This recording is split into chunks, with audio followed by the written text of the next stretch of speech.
Welcome to England, 50 years before colonization. So, at the time in England, you would see that the area was very overpopulated and many families were landless and very, very poor. To solve this problem, they started colonizing the New World. This would solve the issue of overpopulation and created many new economic opportunities and a chance for many people to start a new life. So, the four different European powers at the time were Spain, France, the Dutch, and England. But they all had very different approaches to their colonization. For example, Spain had economic and religious missions that they wanted, but they used forced labor and were extremely cruel to the natives. More work! Using things like the encomienda system to manipulate the situation of their privileges, and were very harsh in their treatment, causing many, many natives to die underneath them. On the other hand, we have the French. The French wanted to establish a strong connection with the natives to tap into the lucrative fur trade that they had.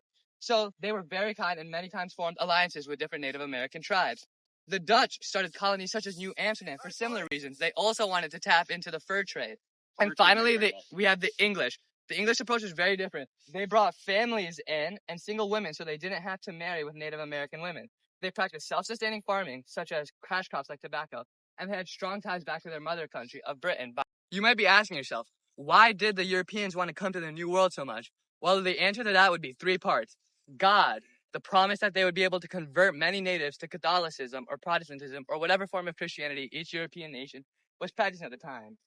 Goals. The New World was rich in many precious metals and minerals, and trade and tapping into the lucrative materials that they had there would make European countries very, very rich. And last but not least, glory. Everybody wanted to be the one person who would found a new colony, be in charge, and get all the glory of starting a new colony that made their mother country more rich. A new economic system came on the uprise when colonies started trading with their mother countries.